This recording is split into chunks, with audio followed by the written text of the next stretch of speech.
We now return to Let's Play Ace Attorney's Chronicles. The defendant's antechamber. What on earth just happened in there? Mr. Naruhodo, I've managed to find out what happened. Mr. Sato, I was told it was an advanced form of smoke grenade, a type of exploding device that releases smoke. A smoke grenade? It sounds like the sort of thing ninjas use. We're just making sure everything is safe now. I think the trial will start again before long. But who would have done something like that? The police managed to catch someone who was trying to flee the courtroom, apparently. Flee the courtroom? Why? Well, it's a young girl of around 15, I hear. A young girl? Then could it be the other passenger that Mr. McGilded was just talking about? My thoughts exactly. So he wasn't lying. But then everyone else was lying about paying more, because then there would have been enough passengers, unless she was the stowaway in the bench seat. I'm convinced that it has something to do with all of this. What's become of Mr. McGilded, actually? There's so many things I need to ask him about, but he's not here. I think he was summoned to the prosecutor's antechamber to answer questions, along with the young girl. Who is she, I wonder? And what was she even doing here at the trial? She was taking a huge risk, and for what possible benefit to herself? There's another matter that's troubling me. What's that? The 20 pence. Oh, According to the coachman, Mr. Beppo,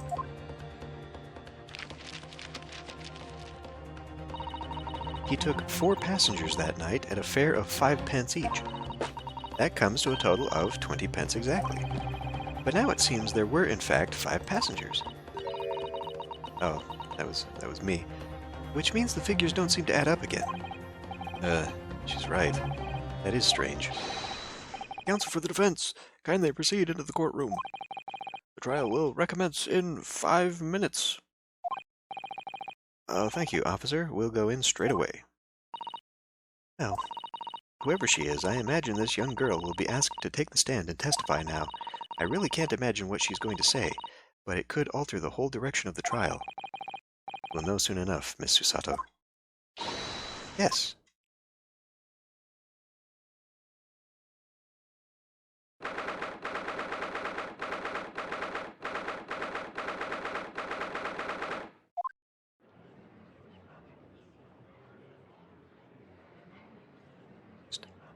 Another accent. There's the young girl next to Mr. McGilded. Look. She must have been the one who caused the disturbance before. Well, after that rather eventful recess, the court will now resume the trial of Mr. Magnus McGilded. Now then, Lord Van Zeeks. My lord. I believe you've established the cause of the smoke which failed proceedings earlier.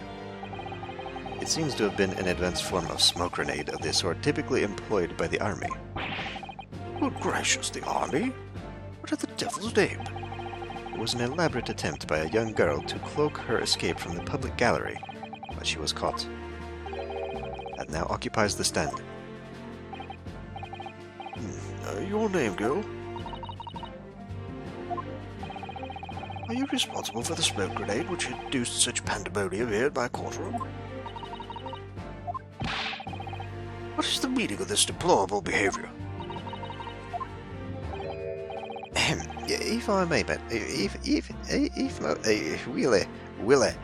I may, my lord. Yes, Mr. McGilded?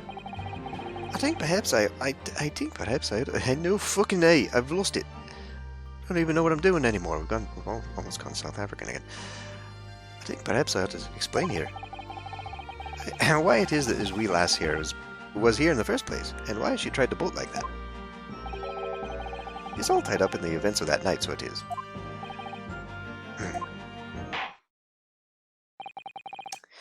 Very well, Mr. McGilded, give your testimony. You will explain to the court exactly how this young woman is involved in the case. Just what did happen that night? It's not like a defense lawyer needs that information or anything.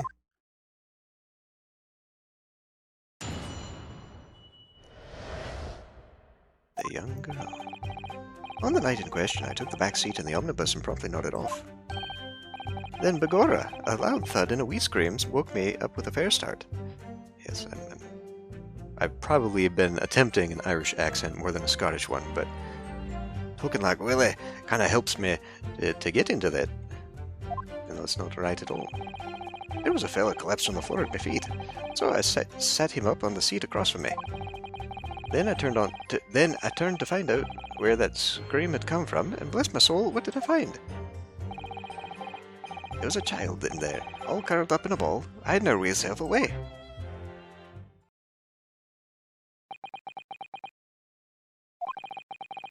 I remain somewhat baffled, I confess, but from what I gather on the night in question, this young girl was indeed riding in the omnibus. Is that correct?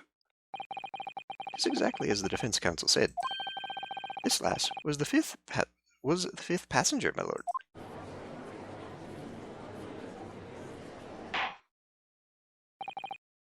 Very well. The defense may now cross-examine the witnesses. Are you ready, counsel? Yes, my lord. Or rather, no. I have no idea where to start. But we'll press them all anyway.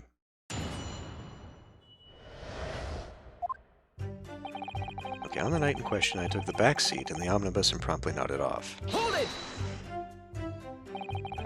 And when you first got onto the omnibus, were there any other passengers already on board? There were not. The cabin was empty, and there was no one on the roof deck either. You were the first passenger, as it were. I see. Aye, and that's why I took the back seat, as I did. 'Tis the most comfortable, so it is. Could you explain exactly what you mean by the back seat? By all means. 'Tis how you already described it earlier. I'm talking about the seat opposite the one in which the poor gentleman who was stabbed was sitting. Like I said, 'tis the most comfortable and where I feel at most at ease. And of course I enjoy gazing through the skylight from time to time as well.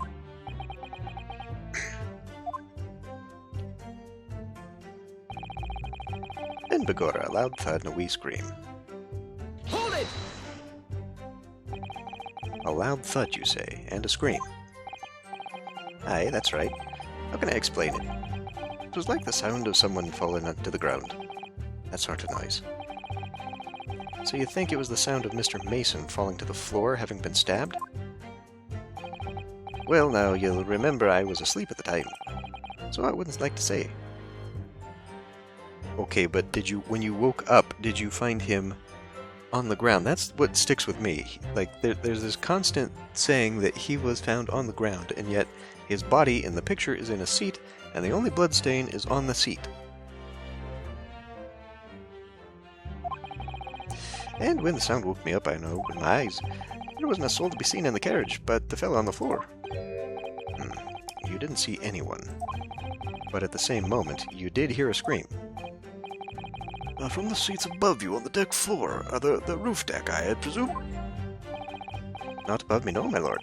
'Twas from inside the cabin. But I wasn't altogether thinking about the scream.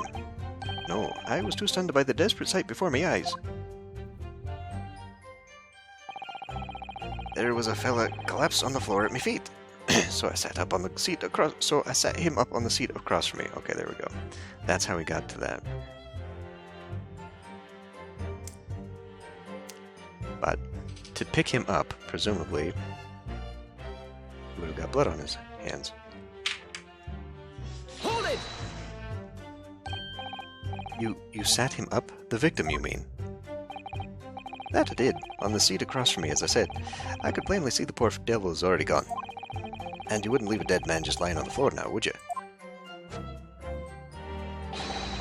It's common courtesy, so it is. I find that a little hard to believe. Ara? I mean, that's most definitely a Japanese phrase, and I'm not really sure an Irishman really saying so. Or Scottish, or whatever the fuck he is. Lord Van Zeeks, now why would that be? You wake to find a man lying dead at your feet in a carriage, any normal person would hail the cabman. Any upstanding member of London society, that is. Well now, as you know, I am in something of a special line of business. The business of lending money at exorbitant rates of interest. Unfortunately, my lord, not everyone is thankful for the help I offer them, and some would even see me dead. So I do try at all possible to avoid getting myself into tangled trouble. Are you suggesting you were just going to leave the man there? Heavens alive, no. I was always intended to report it, so I was. Only I had a mind to find out the whys and wherefores first. The whys and wherefores. Right you are. There were some details I wanted to understand before anyone else got to meddling. That wee scream I heard, for example. Wouldn't your good self do just the same? Yes. The scream he says he heard at the same time as the thud of the victim collapsing. Then I turned to find out where that scream had come from, and bless my soul, what did I find? There was a child in there, all curled up in a ball, hiding her wee self away. Oh, shit, no! I do wonder what you must be feeling, Mr. Naruhodo. Being the defendant's lawyer, and yet finding myself as stunned as everyone else at his testimony. Let's just say it's trying. We certainly had precious little time to talk to Mr. McGildet before the trial. But we mustn't be dispirited. We must just try to learn all the facts we can. When we arrived in London this morning, I didn't see my day panning out like this. Mr. Naruhodo, no grumbling even in your head. How did you know? Alright.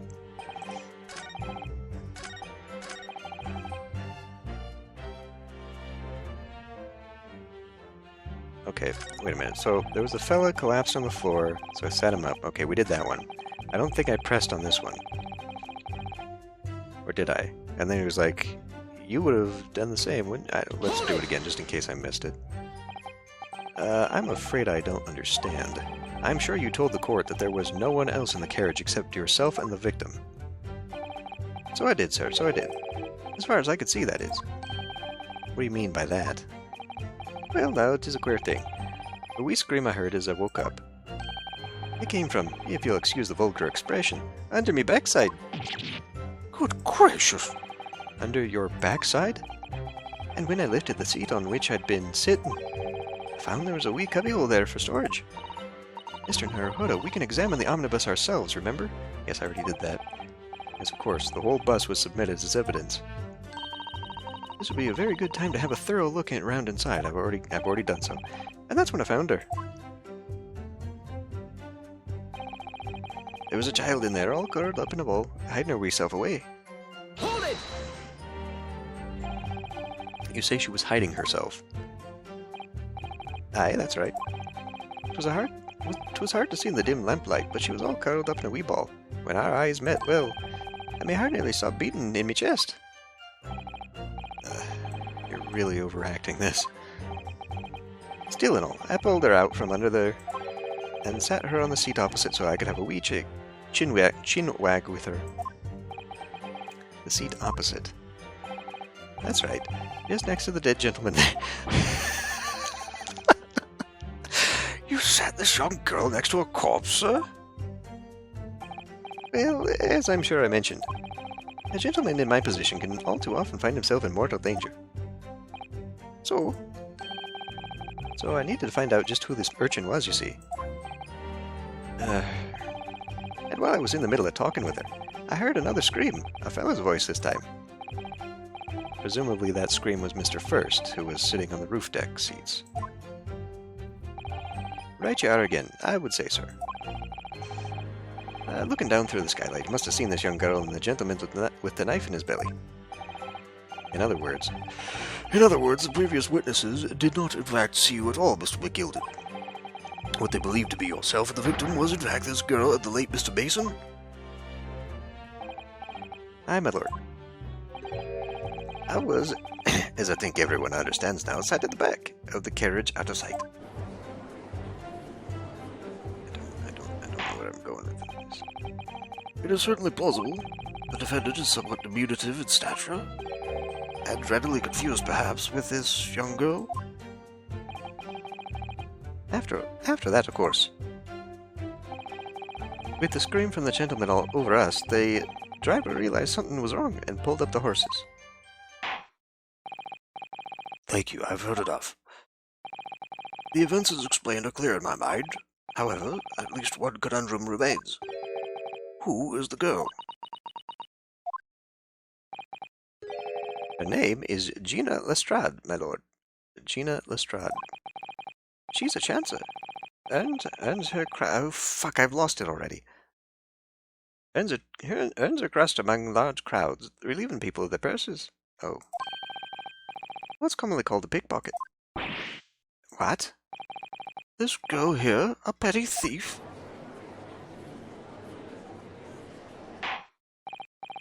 Order! Is this true, Miss Lestrade? Miss Lestrade, you will answer the question. Ooh. How dare you? What is the meaning of this? She was a ghost all along. Oh, girl, she's gone. Open your eyes. I'm over here. Good gracious, how? What was the point in that little sidestep? I know what you lot are thinking. Grown-ups are all the same. This dirty little dipper, you say, slipped up and got caught on the job. She got herself backed into a corner, so she knifed the gent. Go on, that's what's in your heads, ain't it? No, not at all. This is a court of law. We're here to determine the truth, not cast... Okay.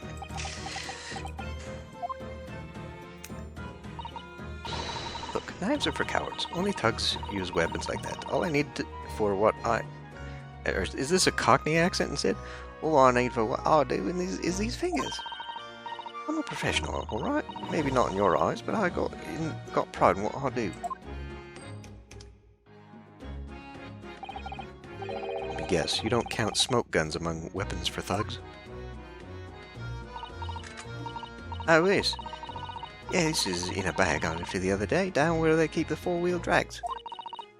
It's nice, isn't it? I like the pink pest. Oh, do not wave that thing in my direction again. So, you admit that you were riding the omnibus on the night in question.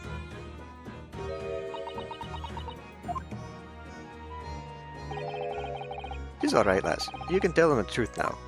Tell them the truth now. Alright, yeah. It was just like the Irishman said.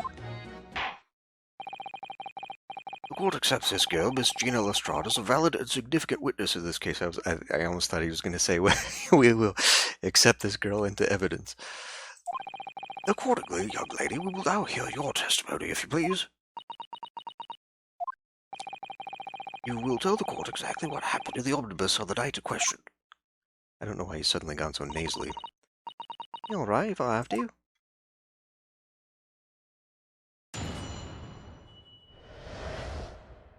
What the girl saw.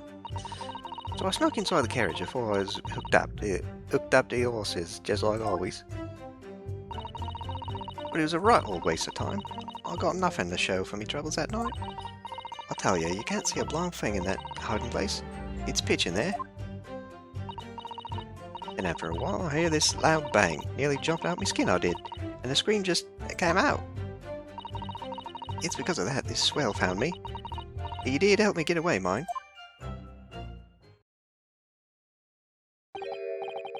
Yes, he let you go. I fail to understand why you would let this street urchin go, Mr. Begilded. What is simplicity itself, my lord? You see, she couldn't possibly have killed the other passenger. I knew that for a fact. I was sitting on her. How? As I'm sure I said before, sir.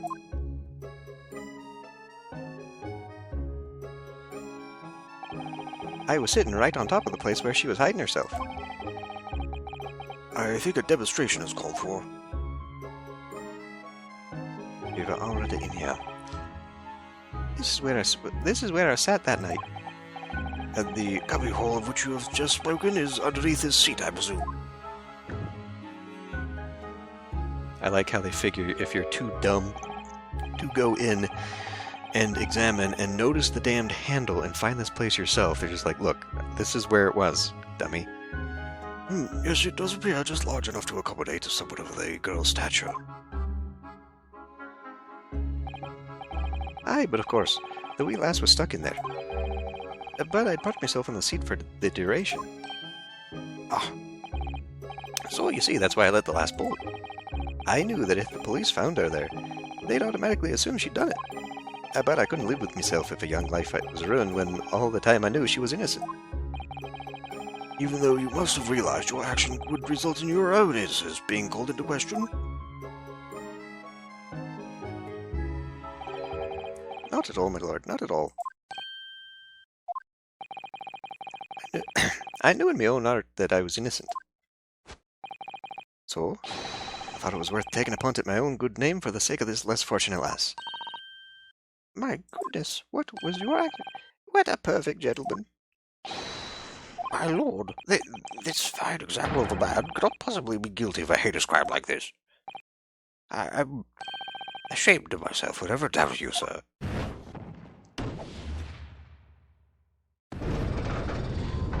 Who's the holdout? Typewriter later. With calm, calculating reason, one arrives clearly at the truth every time.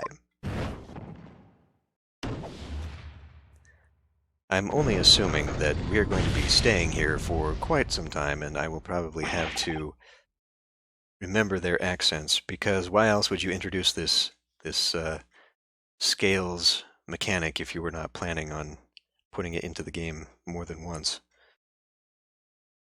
Damn it. Saints alive! All 6 members of the jury consensual in their leading to a verdict of not guilty? Mr. Naruhodo, this... well, it must mean... It must mean what? That we're victorious. Not yet. We've won?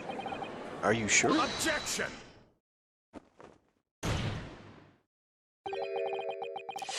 If the sight of my iron-heeled Wellington offends... Why are you French?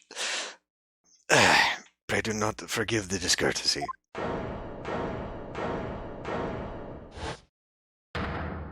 The only reason he would say that, by the way, the only reason they put that in there was for the Japanese audience, because it is rude to put your feet up on furniture and show the soles of your shoes and such like. This really is a consummate example of the one monumental flaw in British judicial practices. Like letting a, we'll just say, European baron become a British lord and let him practice law? I don't know why. I'm just going off his name.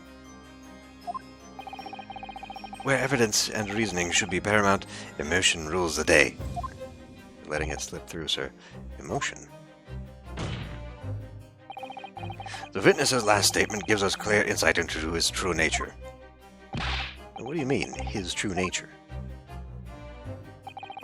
Do you really think Scotland Yard would have made such a glaring omission?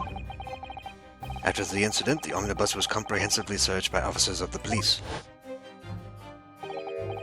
Obviously, the interior of this cubbyhole, as the witness put it, was included in their investigation. The compartment under the posterior seat was full of the coachman's belongings. It's noted in black and white here in the report. Well, now we're getting close to what I was initially going for. Good Lord! The evidence has been tampered with. In order to corroborate Mr. McGilden's stories, someone was unlawfully removed everything from under the seat. Has unlawfully removed everything from the seat. Nani?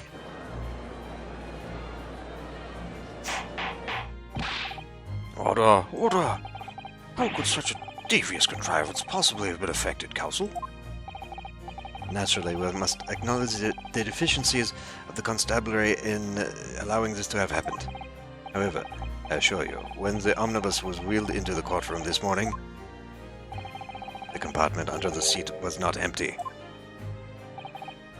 Well, my Nipponese friend, me? When the carriage was submitted as evidence, doubtless you examined it in fine detail, almost immediately, in fact, as would any self-respecting practitioner of the law. Pray, what did you find the condition of the underseat compartment to be? Oh, to be sure, the young gentleman will be able to clear this up in a jiffy. Jiffy. Sorry? Go ahead. You tell the court now, fella. How this is all an elaborate excuse by the desperate Lord Van Zeeks. Lard Van Zeeks, it'd be Lard. Well, Counsel, do you have something to say on this matter? How am I supposed to answer? What can I say about the state of that little compartment under the seat in the omnibus? Well, it wasn't empty. It looked like it had all the coachman's junk in there. I didn't look. I really don't know if giving this answer is helping my cause as counsel for the defense, but as far as I remember at least, when I first examined the compartment, I'm fairly certain there were a number of articles inside it, yes. Are you sure, Counsel? What? Bewist?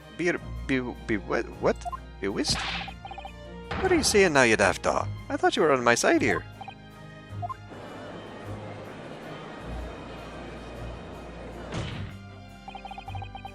What game are you playing? Your task is to defend the man in the stand, but not lie. Why would you say something to compromise his position?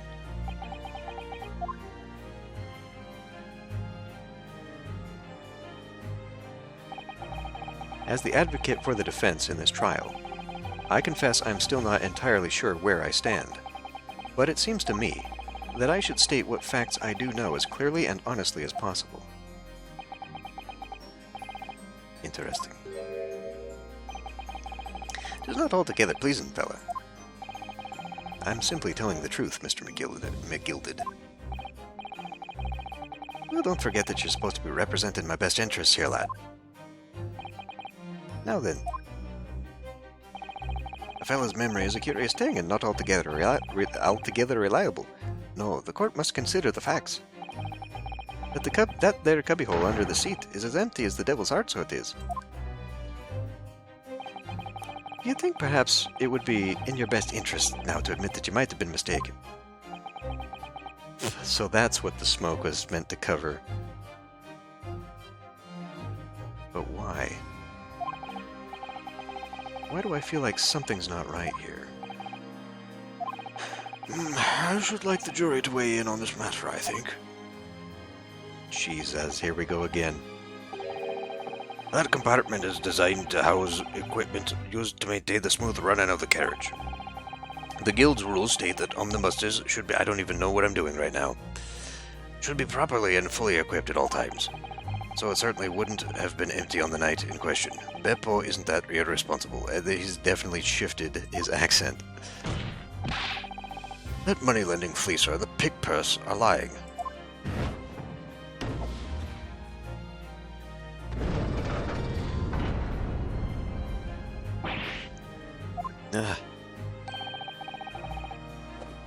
Oh, I can't believe I was nearly taken in.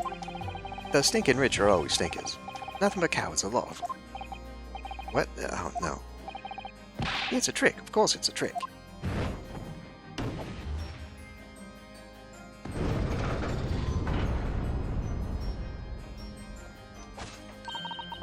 Quite so. I must concur here.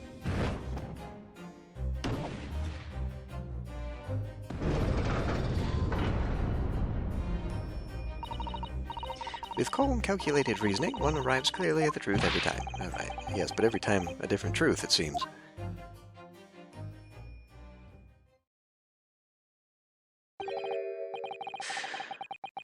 My lord, I humbly exhibit the scales of justice. Clearly, a verdict of not guilty at this time would be wholly inappropriate. Thank you, Counsel. But before we proceed any further, there is the matter of the outstanding cross-examination. Counsel for the defense, begin your questioning of the witness, please. Yes, my lord. It just happened. The whole balance of the trial just shifted, almost beyond recognition, almost as if it was scripted that way for dramatic tension. The Reaper of the Bailey is at work, it would seem.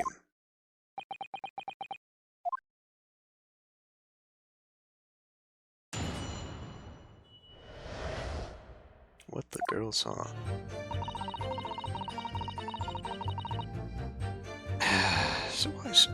So I snuck inside the carriage before they hooked up the horses like always, alright? Hold it!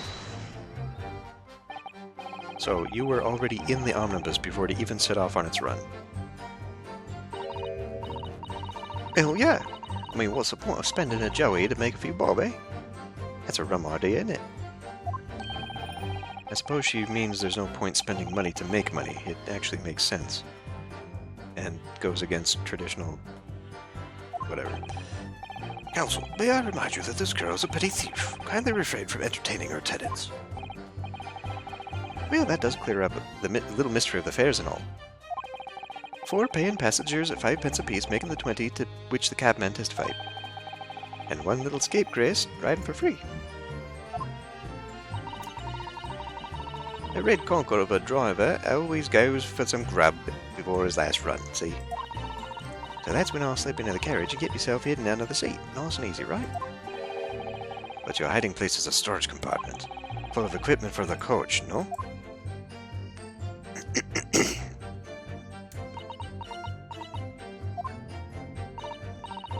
Yeah, there's brushes and buckets and whatnot in there, sure. I always chuck all that out and cram it in a corner somewhere. I beg your pardon? No one ever seems to bother much. And yet, according to the report filed by the police officer who first arrived at the scene, the compartment was full of such paraphernalia. Well, no, I don't know nothing about that. Like I said, I moved all that stuff out so I could hide under the seat. That's all I can tell you. Seems we've reached the end of that line of inquiry. Continue. This is starting to confuse me. So the only thing then would be that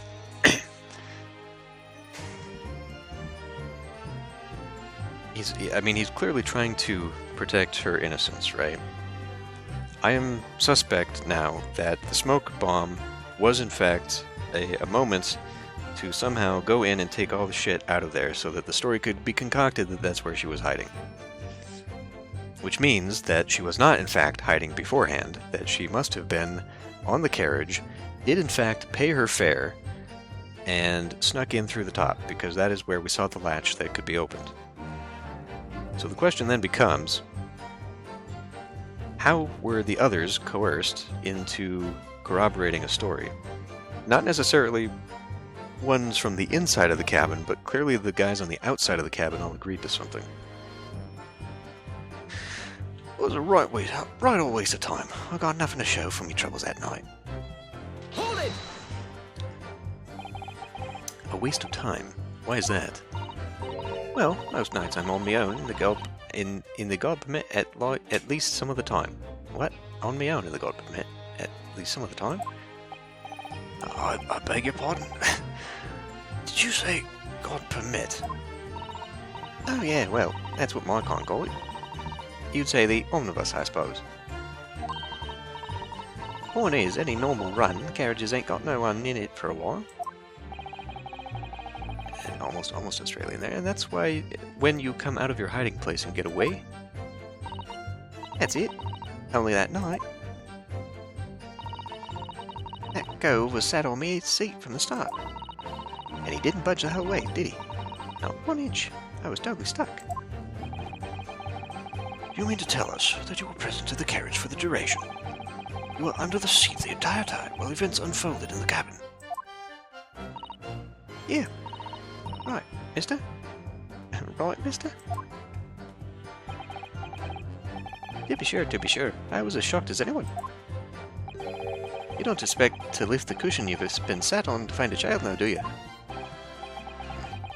So this Miss Lestrade couldn't possibly be the culprit, then.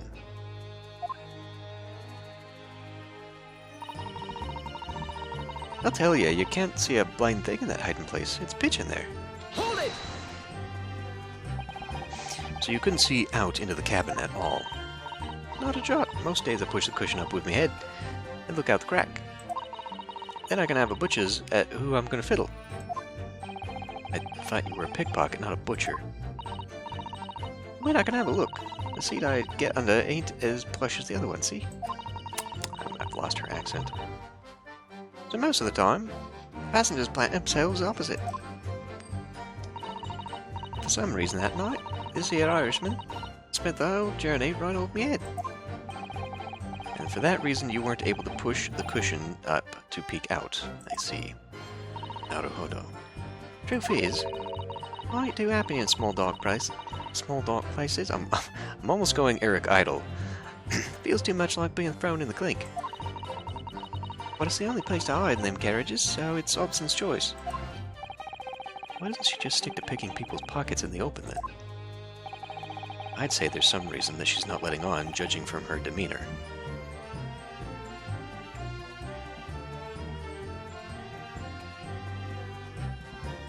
Was she the one on top and it was the other dude? The Hatter who was inside? I still think that the banker did it, but I'd say there's some reason she's not letting on, judging from her demeanor. So anyways, I was a bit scared. I can never go right back into this. I was a bit scared. No, I had to just stick it out under there.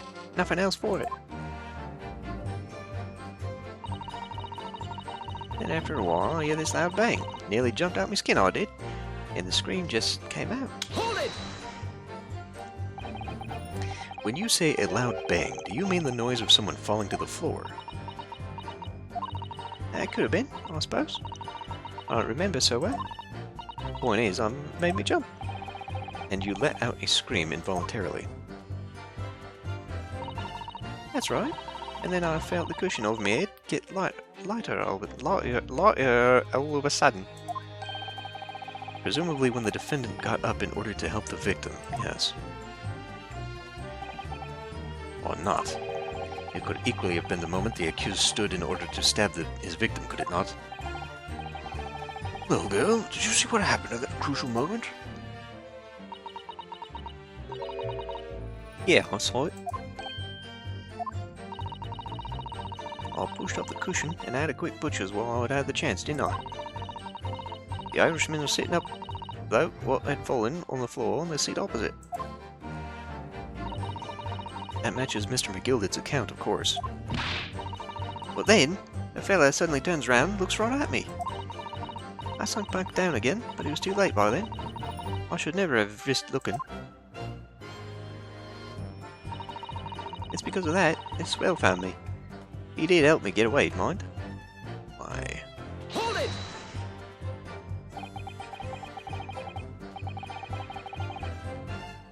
And when Mr. McGilded discovered you, he pulled you out from your hiding place. I was scared stiff, I was. He dragged me out and sat me down on that seat and all. Next to the victim, Mr. Mason? Yeah, the bloke had a knife in his guts. He was still bleeding. Then the carriage lurched a bit, and he ended up falling onto me. Oh, really? He was still bleeding a bit, and he fell on you. How awful. Both my hands got covered in blood. Made me sick. Made me feel sick as a dog. Both her hands were covered in blood. That must be what the rooftop passengers saw. After that, I believe you talked with Mr. McGilded for a while, is that correct? He asked me some stuff. Wanted to know my name and what I was up to and all that. Then I heard something from up above. Someone screamed. Yes, Mr. First on the roof deck, one would presume. Well, I didn't want no one to see me face, so I didn't look up. Then the horses were drawn up smartish, and this here Irishman says to me, "Get back under the seat. I'll see that you can get away later."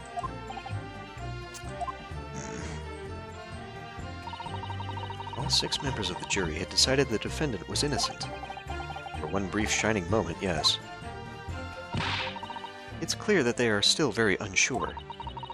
If we could just find some conclusive piece of evidence among this new testimony, I'm sure we would clinch the verdict we want. Yes, I think you're right. I have this niggling feeling. Something's bothering me, but I just can't quite put my finger on it. So I snuck inside the carriage before they hooked up the horses.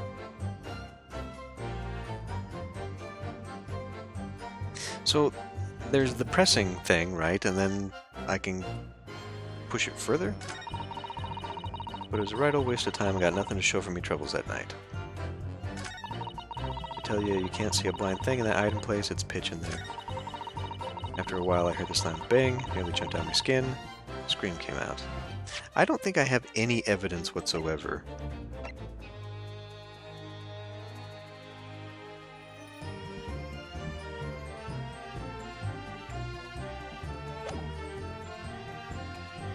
Wait. Stab wound. Internal hemorrhaging.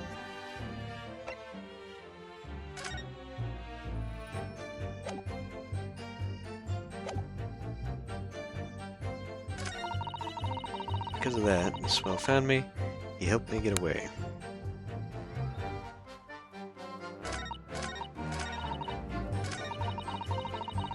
I guess we just go through it again, or I just give up and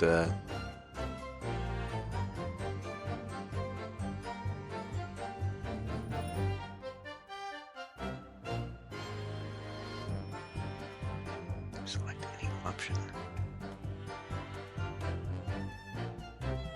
It just wants me to do it again. Alright.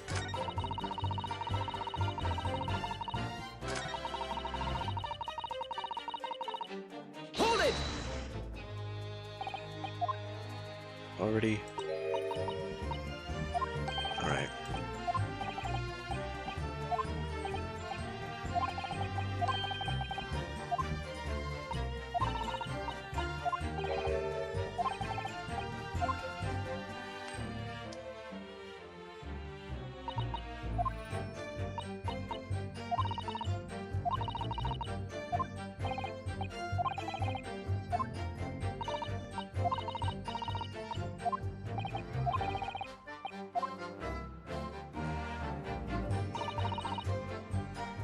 Hold it!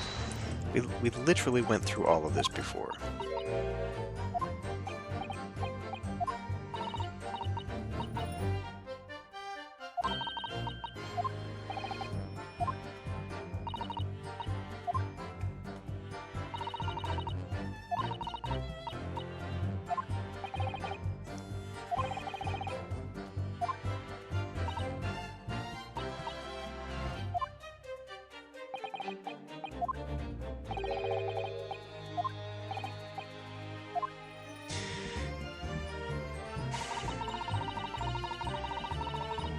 Hold it!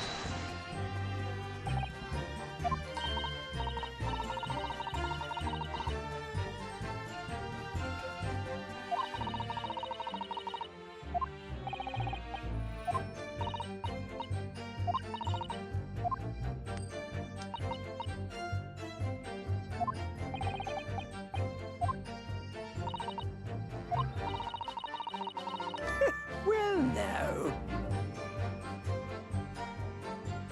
Excuse me. Is something wrong, Mr. McGilded? Oh, I do apologize. Was there something the matter, Counsel? I'm just wondering if Miss Lestrade's last comment made something occur to you, perhaps? You seem to be thinking something to yourself. Oh, no. It was not important. I was feeling bad for the poor lass is all. I remember feeling desperate myself as a young lad, shut up in the dark. 'Twas terrifying, so it was. I see. Yes, I'm sure we can all sympathize. Still scared of the dark now.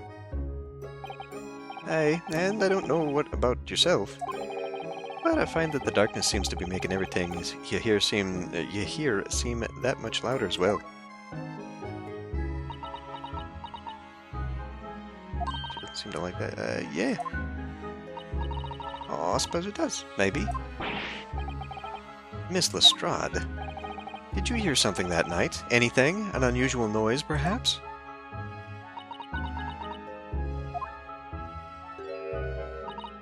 Nah, not really. All I could hear was this Irishman snoring. Jabbers, there's no need to tell the whole world of me foibles, you little scamp. What a pity. If only Miss Lestrade had heard something, it might have given us a vital new clue.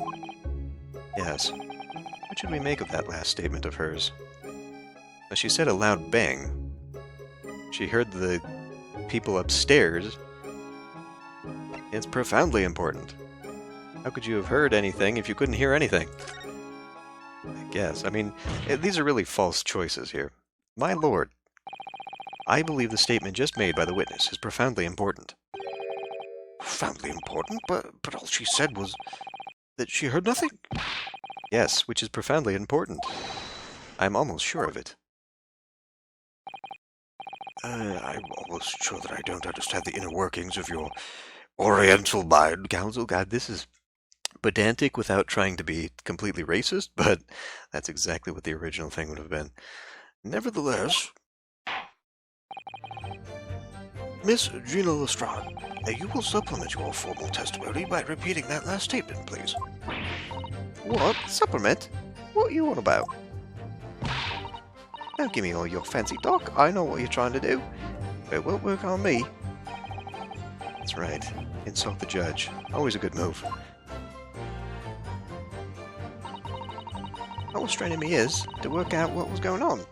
But all I could hear was snoring. Now this is the new one, number 4. Okay. Hold it! Press. So you were straining to hear what was happening the entire time since the moment you hid yourself? Not exactly, no. Sorry? Well, there was no one in the cabin to start with. I could just push the cushion up and have a butcher's to see what was what. Yes, yes.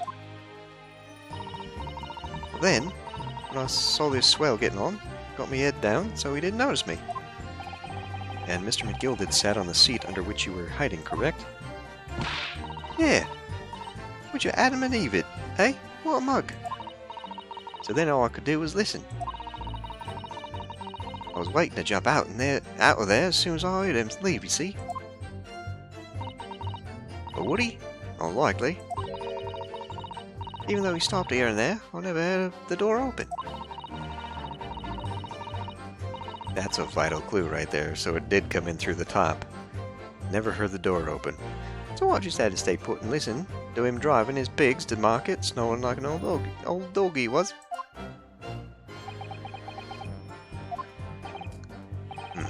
Are there any conclusions we can draw from that, I wonder? It doesn't add up.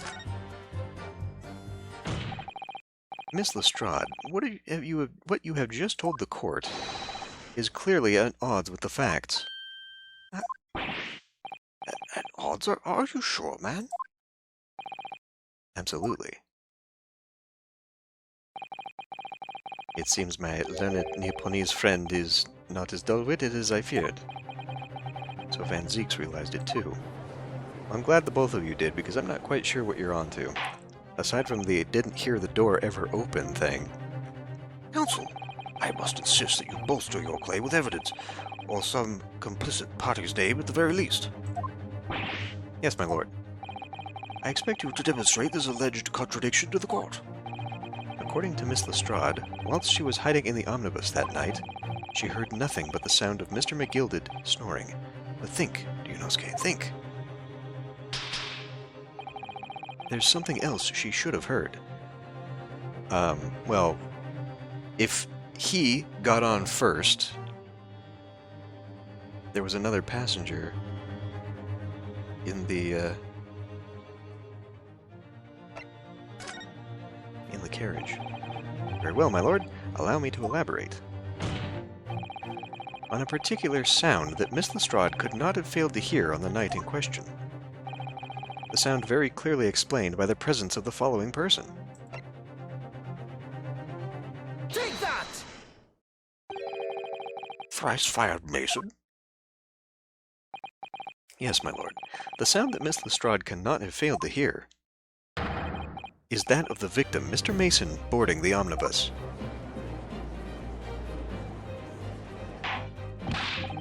Order. Explain your reasoning, counsel.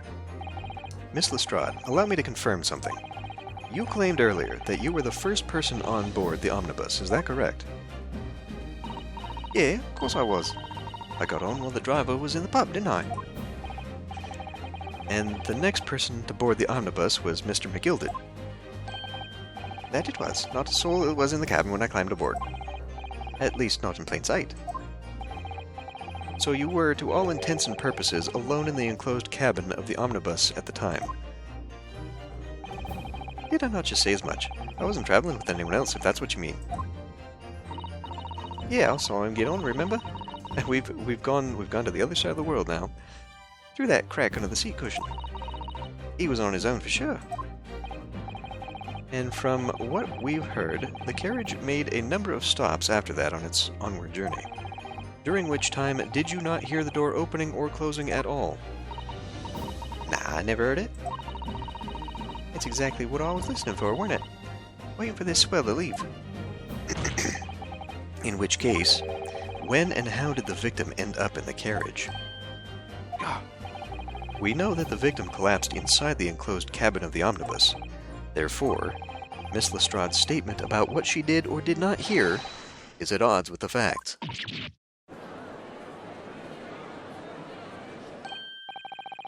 Yes, this petty thief's statement was clearly flawed. Lord Van Seeks. Yes, he knew. He knew all too well that there was an inconsistency in Miss Lestrade's statement. It would seem words of thanks are in order for my learned friend. What are you talking about? You have demonstrated matters impeccably. This witness and her colorful statements are entirely unreliable. Her words are convenient untruths, nothing more.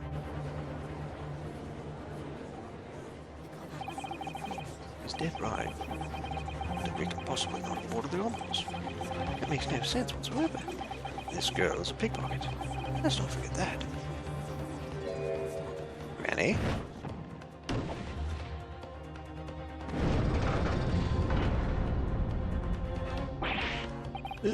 She didn't even say anything. I didn't want to judge the dear little mite just because she had some rather naughty ways. But I must say, I can't abide liars. And neither could I. Mr. Foreman? I didn't want to judge the girl just because she has so blessed and salubrious ways. But I must say, I cannot abide liars.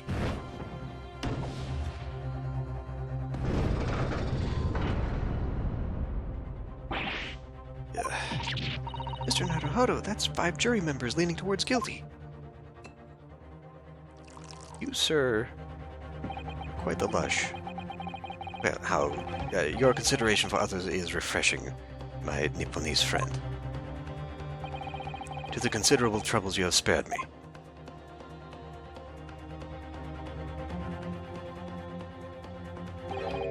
Yes, very refreshing.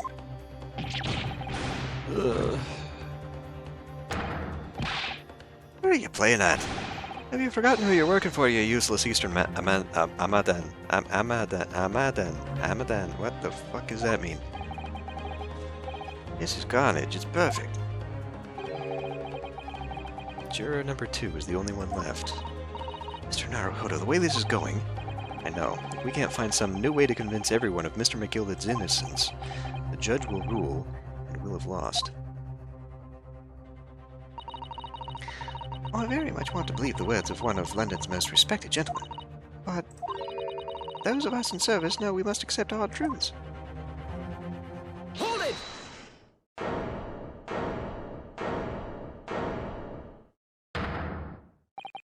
Yes, the witness's last statement seems to have revealed a critical inconsistency in her story. However, if we consider the possibility that her statement is in fact the truth, it may shed an entirely new light on this whole case. The murder had happened on top and he got dumped into the floor. What's-his-face woke up. He's like, "Oh, fellow, when did you come here?" Put him up on the seat. What are you saying? Counsel? I'm sorry, sir. Whatever do you mean? Counsel, I will not tolerate you attempting to prorogue my adjudication. Explain yourself at once. When the accused boarded the omnibus on the night in question, the victim was nowhere to be seen. Subsequently, the carriage door was not heard opening a single time, as testified by the witness in stand. And yet the victim's body was found inside the carriage. If this petty thief's words are to be believed, how do you explain the victim's miraculous appearance inside the cabin of the omnibus? Crimines.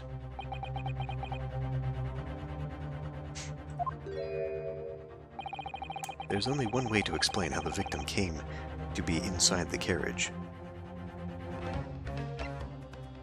Well, there's another entrance. There's another entrance, the top, and he was put there after he died. But we don't know this for sure. I mean, that is the proper conclusion, one would think, that he was put there after he died. But this one we know for sure, that there is another entrance, the roof.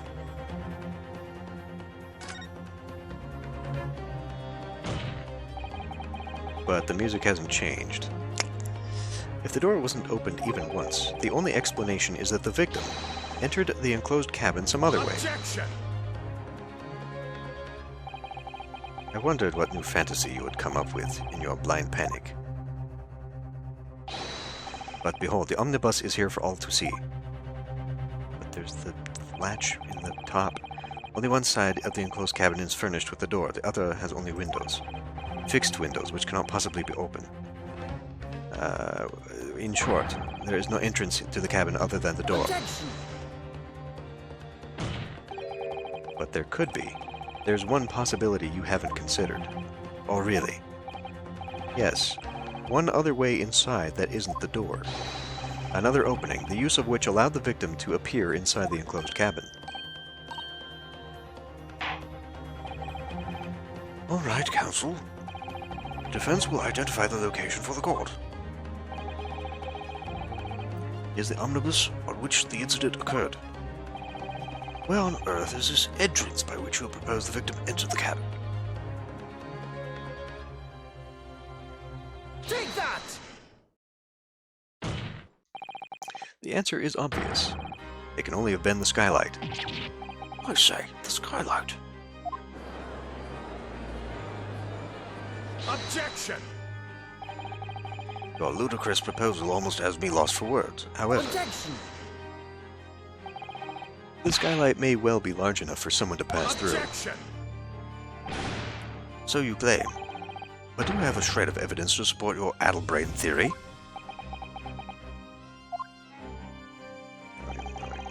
Both Mr. McGilded and Miss Lestrade said the same in their testimonies. They each claimed to have heard a loud thud, such as the noise made by someone falling to the floor. Yes, which has already been explained, as the sound of the victim falling from his seat, having been assaulted with the dagger. Yes, it has, but would a man slipping from the seat onto the floor really have made such a loud noise as the witnesses describe? A noise loud enough to cause Miss Lestrade to let out an involuntary cry, in fact. Good gracious. Perhaps, in fact, that was the moment that the victim made his entrance into the cabin. No, let me rephrase that. The victim didn't enter the cabin as such. He fell into it. Objection! You're now suggesting that the victim fell from the skylight into the cabin. That's simply impossible. How can you be so sure? Because if the victim had fallen inside through the skylight, as you say, the passengers on the roof deck would have seen it happen. Yes, precisely. They may have been complicit in it, and yet not one person made mention of such events in their testimony. Well, yes, that's true, but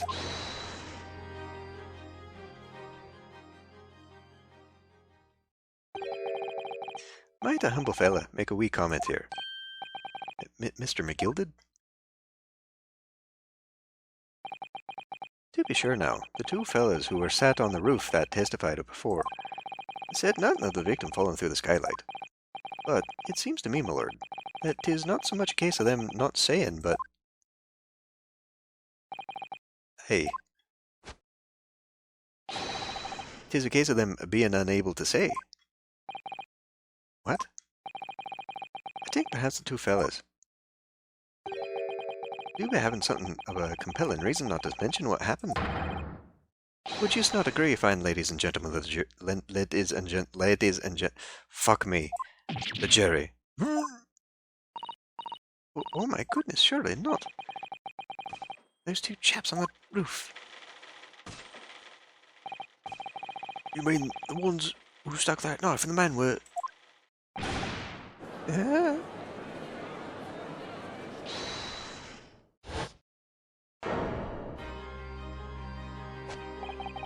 Just what exactly are you insinuating here, you blitherer? You rotter, he said. You rotter. What are you insinuating? This is a flaming outrage. I've a good mind to give you a blinker in a minute.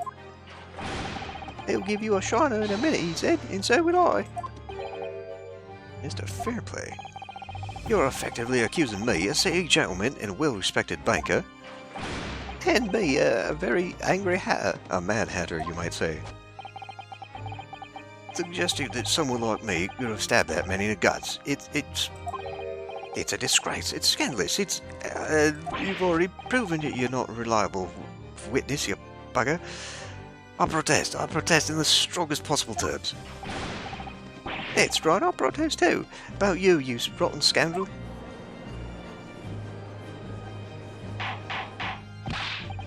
Order. This is not the time, witnesses. I will not permit this wanton invasion of the stand. Return to the anteroom at once. Well, this is beyond reason, my lord. It's outrageous. It's very hurtful, you know.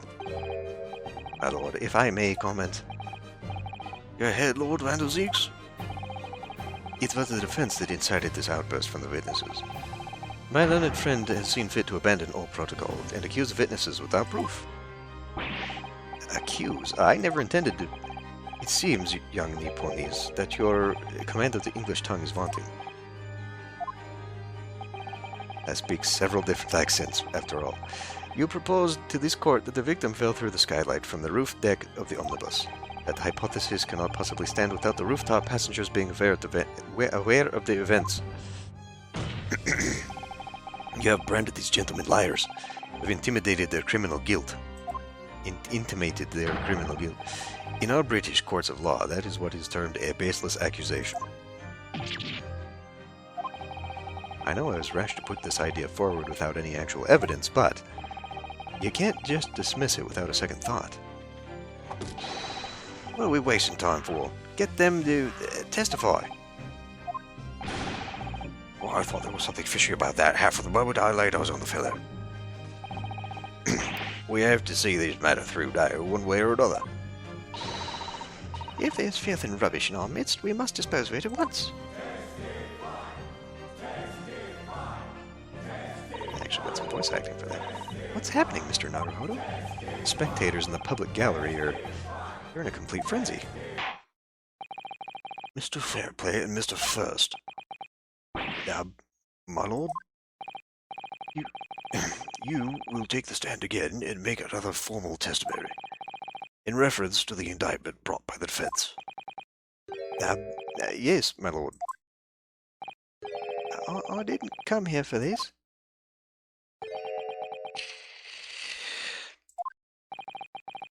There's no time to think this through. All I can do is keep pushing forward.